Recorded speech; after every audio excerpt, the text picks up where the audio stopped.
Assalamualaikum warahmatullahi wabarakatuh. Oke, kembali lagi bersama Sensmart. Nah, seperti yang kalian lihat, ini adalah kaligrafi dengan jenis tulisan Hot Diwani Jali. Buat teman-teman, simak terus video ini sampai habis, karena aku bakal jelasin sedetail mungkin bagaimana cara membuatnya dan alat-alat apa aja yang bakal digunain. Tapi sebelum itu, jangan lupa tekan tombol subscribe dan tekan tombol lonceng agar kalian gak ketinggalan video-video dari aku. Selamat menyimak! Let's go! Nah, jadi yang pertama yang perlu kalian siapin itu pensil konte putih sama penghapus. Penghapusnya kalian bisa cari yang agak lebih bagusan karena punya aku tinggal sisa-sisa kehidupan. Terus ada pensil gel white. Ini sebenarnya nggak terlalu berfungsi sih, tapi perlulah, bolehlah kalian siapin. Terus ada kalam. Nah, ini paling penting banget di kaligrafi. Kalian bisa pesan di pusaka Pusat Kaligrafi Kota Islam Tanjung Pinang. Nanti aku bakal kasih kontaknya di deskripsi. Kemudian ada cat mau relax. Nah, ini yang paling penting. Ini kan teksturnya kental. Nah, kalian bakal bisa campur air biar dia lebih cair. Nah, campur air yang ini ya. Terus ada kertas amplas. Nah, ini gunanya buat bersihin kalam. Banyak sih gunanya. Terus ada tisu. Nah, ini tisu kalian terserah sih mau pakai tisu apa aja, yang penting tisu lah ya. Nah, ini dia. Nah, ini kalau spidol ada beberapa rekomendasi. Ada merek Snowman yang putih. Dia ada yang putih sama yang hitam ya. Nah, yang hitam ini bisa merek Grapes Marker atau Posca hitam. Sebenarnya Posca hitam sih yang lebih banyak berguna ya sama Posca putih. Ini aku rekomendasiin biar salah satu aja yang dipakai, merek apa aja gitu. Nah, ini tisu bayi buat bersihin tangan sih kalau kotor. Nah, ini contohnya. Oke, terus karton hitam. Ini aku contohnya yang kecil, tapi yang bakal kita pakai yang besar ya, yang di bawah itu, yang di bawah alat-alatnya. Oke deh, sekarang kita mulai ya.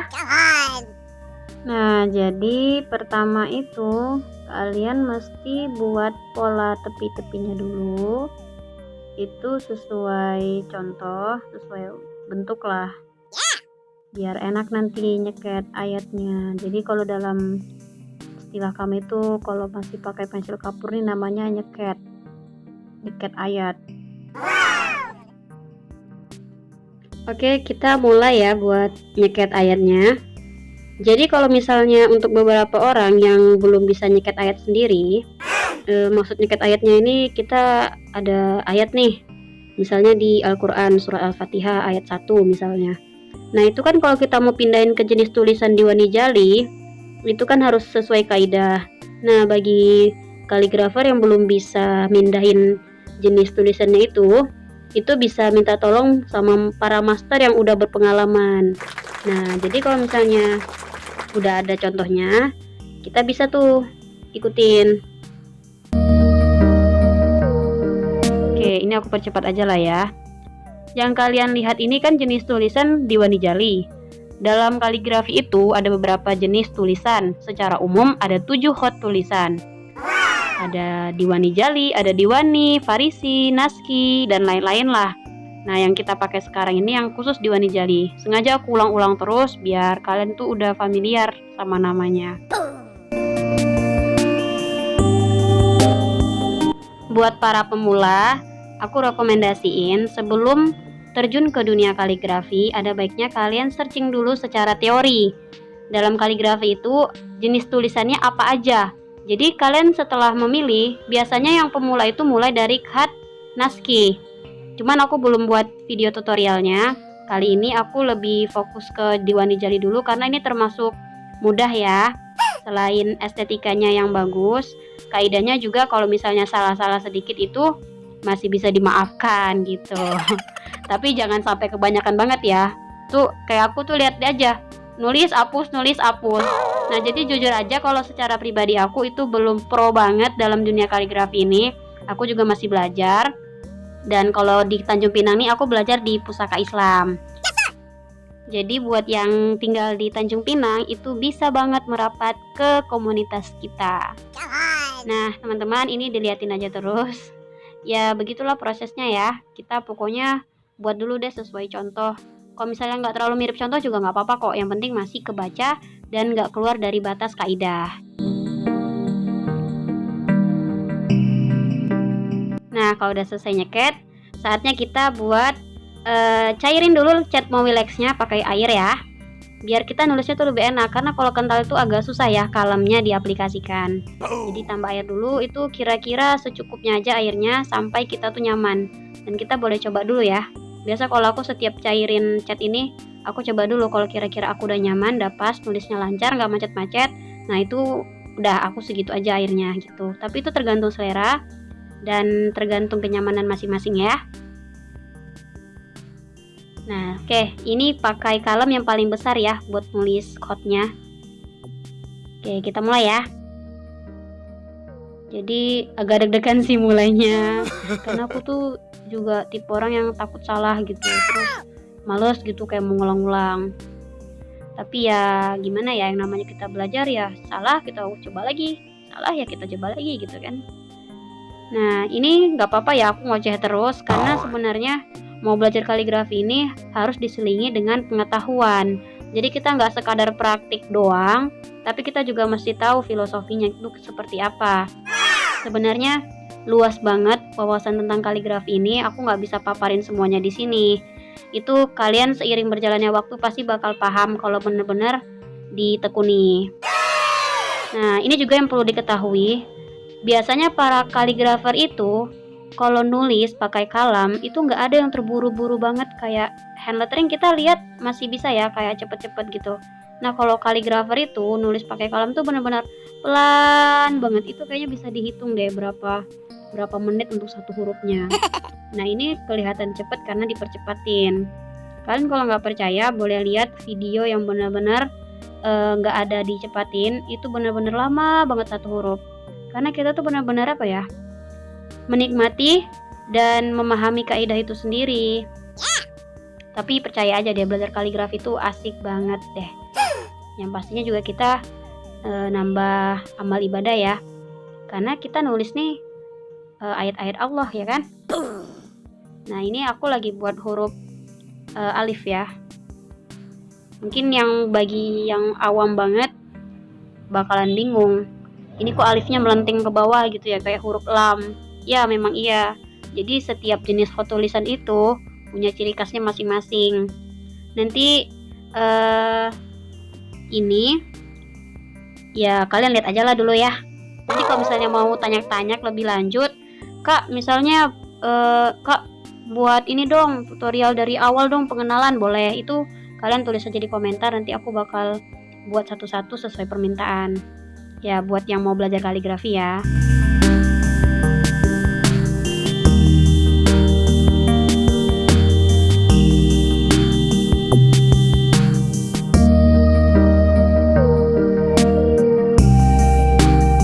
Ini buat huruf mem. Sebenarnya kaidah aku sendiri itu juga belum terlalu sempurna. Aku juga masih belajar. Mohon koreksinya juga buat para master yang kalau udah nonton video ini. Tapi ya berapapun ilmu yang udah kita punya itu lebih baik dibagikan dulu. Jadi nggak mampet buat memperkaya diri sendiri, tapi juga memperkaya orang lain.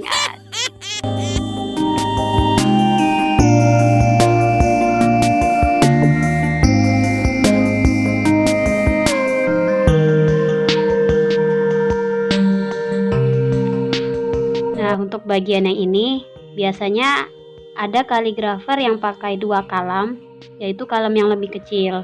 Tapi kalau aku pakai kalam yang sama, cuman cara pakainya aku dibalikin, jadi itu kayak diarsir gitu, digambar, biar bentuknya juga lebih kecil.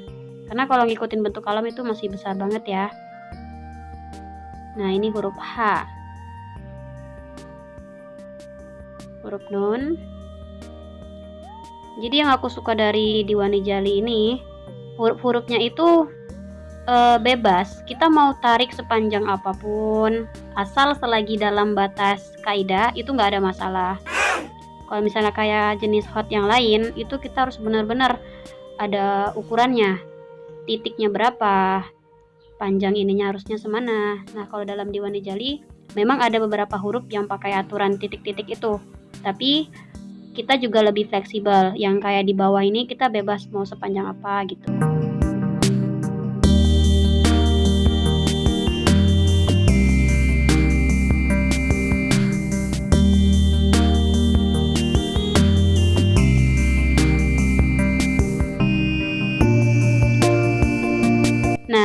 Jadi kalau kalian perhatiin sebenarnya di jenis tulisan Diwani Jali ini yang setiap di bawahnya itu ya identik dengan runcing dan melenting, ya kan?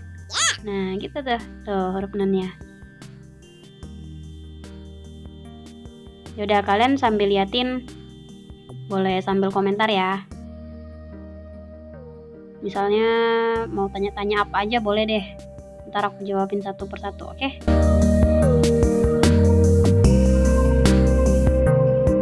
Nah, itu kalau saat salah kayak gitu tuh tadi, itu boleh pakai tisu basah. Kalau misalnya kita buat medianya itu di triplek. Tapi kalau di kertas lebih baik jangan, karena itu kalau udah basah kertasnya agak susah ya, nanti malah rusak. Sebenarnya kalau mau dikerjain dulu juga nggak masalah. Masalah itu nanti di finishing. Kita bisa timpa dengan spidol hitam yang tadi pertama aku bilang. Ada spidol putih, spidol hitam.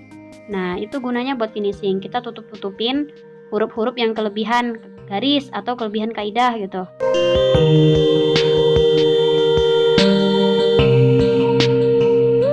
Nah, itu aku tadi salah ya. Aku tutupin pakai spidol hitam dulu. Nanti kalau udah agak kering baru aku buat lagi. Kalau masih basah jangan ya. Nanti bakal nyampur sama catnya. Jadi pas sudah aku timpa cat spidol hitam, aku biarin dulu. Nah, kalau udah kelamaan nulis, itu kan kalemnya bakalan mendempul tuh cat-catnya. Jadi bisa dibersihin pakai kertas amplas yang tadi aku bilang. Kalau udah bersih, kita simpan jadi nggak numpuk kotorannya. Karena kalau udah kering tuh susah dibersihin. Pakai thinner pun bersih sih, cuman kayunya nanti lebih cepat rusak. Kalau direndam pakai air lama-lama juga nggak bagus. Jadi lebih baik setiap habis pakai kita bersihin.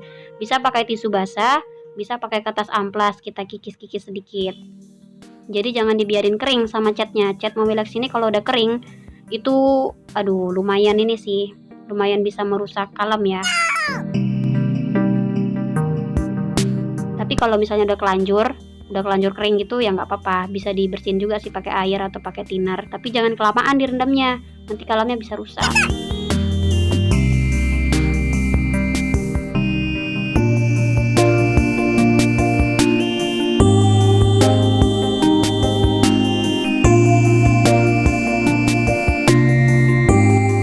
Nah, setiap nulis aku pasti selalu lap terus pakai tisu biar dia nggak numpuk di situ catnya. Untuk sekedar informasi, jadi kalem yang kita gunain buat tulis tanda-tanda huruf seperti kasroh, terus tasydid dan lain-lain, itu ukuran kalemnya berbeda sama kalem yang kita pakai buat nulis huruf utama. Jadi yang huruf utama tuh lebih besar.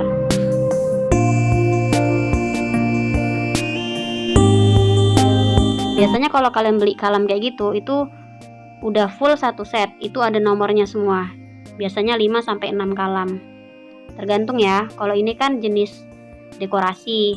Kalau untuk naskah itu beda lagi. Ini liatin aja terus. Pokoknya kalian ikutin aja bentuknya sesuai contoh. Kalau misalnya belum ngerti kali ya bentuk-bentuk yang benar tuh gimana, lihat contoh aja, itu udah cukup.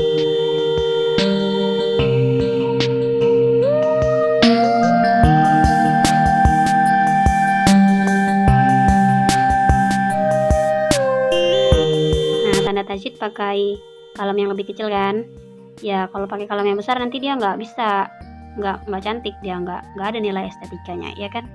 Macam betul aja awak nih kan. Ya pokoknya lihat aja lah dulu ya. Awaknya suka ngoceh, tapi ya gitulah, ngocehnya insya Allah yang berguna lah ya.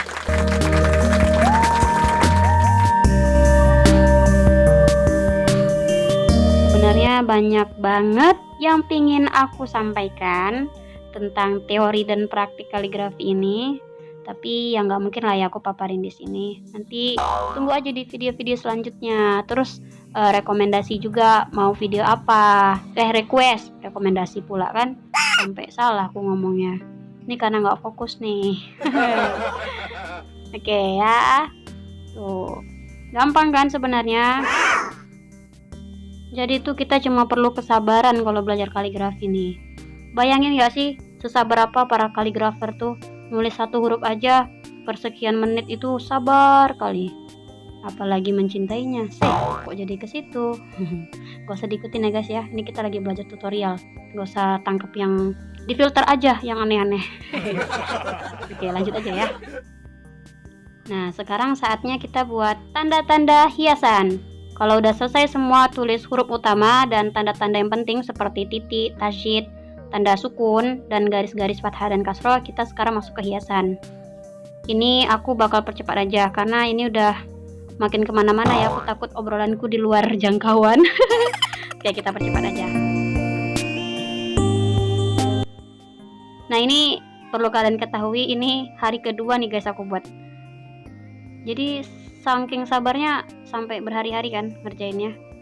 Memang kalau dalam belajar kaligrafi ini, bakat itu bukan hal utama, tapi niat.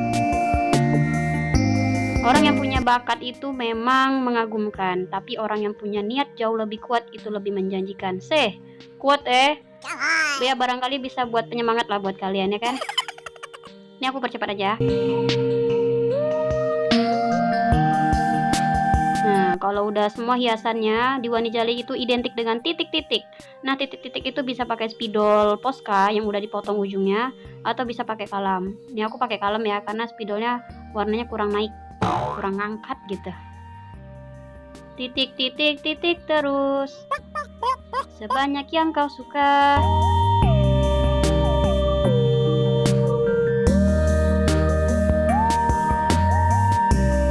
Ini udah hampir berapa persen ya? Adalah sekitar 80%. Bentar lagi selesai. Jadi gitu tahapannya guys, yang udah aku jelasin dari awal pertama sampai terakhir. Mulai dari sket ayat, terus cairin dulu cat Mowidex-nya, baru mulai nulis. Tulis dulu huruf-huruf utamanya sama tanda-tanda titik yang wajib, baru buat tanda-tanda hiasannya. Nah, sekarang kita masuk ke finishing nih. Kita menggunakan spidol hitam Posca atau grabs marker buat nutupin warna-warna putih yang keluar garis-garis atau yang tidak sesuai kaidah. Atau bisa juga kita menggunakan spidol Posca putih atau pensil gel white untuk nambahin putih-putih yang kekurangan. Kekurangan ya, terus dihapus. Di finishing lah, bersih-bersih, selesai. Jadi buat teman-teman yang pengen belajar, jangan lupa buat pantengin terus video aku. Sampai ketemu di video selanjutnya.